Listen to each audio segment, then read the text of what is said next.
Charles Thomas stud, பெரும்பாலும் CD stud என்று அழைக்கப்படுபவர், ஒரு கிரிக்கெட் வீரனாக இருந்தார். அவர் இயேசு கிறிஸ்துவை சொந்த இரட்சகராக ஏற்றுக்கொண்டு வாழ்க்கையை தேவனுக்கு ஒப்பு கொடுத்தார். அவர் மிஷனரியாக தேவ ஊழியத்தை நிறைவேற்றினார். ஒரே ஒரு வாழ்க்கை, விரைவில் அது கடந்து போகும், கிறிஸ்துவுக்காக செய்வது மட்டுமே நிலைத்திருக்கும் என்ற அவர் எழுதிய ஒரு கவிதை, அதன் ஆசிரியர் யார் என்பது தெரியாத பல கிறிஸ்தவர்களுக்கு பிரபலமாக இருக்கிறது. இந்த கவிதை எனக்கும் ஒரு பெரிய இன்ஸ்பைரேஷனாக உள்ளது. சிடி ஸ்டட் ஒரு கோடீஸ்வரனாகவும் இருந்தார்.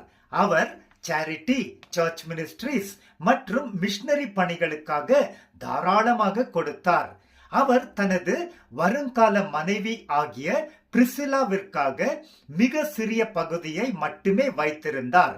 பிரிசில்லா இதை பற்றி அறிந்ததும் அவள் சொன்னாள், "நீ என்னை விட கிறிஸ்துவை அதிகமாக நேசித்தால் இந்த பணத்தின் பகுதியையும் கிறிஸ்துவிற்கு கொடுத்துவிடு.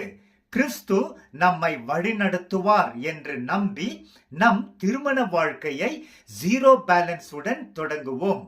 ஸ்டட் முன் சென்று அந்த பணத்தின் பகுதியையும் தேவ ஊழியத்திற்கு கொடுத்தார். பின்னர் அவர் கூறினார், "கிறிஸ்து எனக்காக மரித்தார் என்றால் நான் செய்யும் எந்த தியாகமும் அவ்வளவு பெரியதல்ல."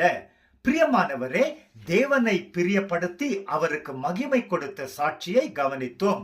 சத்திய வேதத்தில் தேவன் பயன்படுத்திய 2 பேரை பற்றிய சில குறிப்பை பார்ப்போம். விசுவாசத்தினாலே மோசே பார்வோனுடைய குமாரத்தியின் மகன் என்று சொல்லப்படுவதை வெறுத்து நிலையில்லாத பாவ சந்தோஷங்களை அனுபவிப்பதை விட தேவனுடைய மக்களோடு துன்பத்தை அனுபவிப்பதையே தெரிந்து கொண்டு இனிவரும் பலன் மேல் நோக்கமாக இருந்து எகிப்தில் உள்ள பொக்கிஷங்களை விட கிறிஸ்துவுக்காக வரும் நிந்தையை அதிக பாக்கியம் என்று நினைத்தான். எபிரேயர் 11:24 முதல் 26.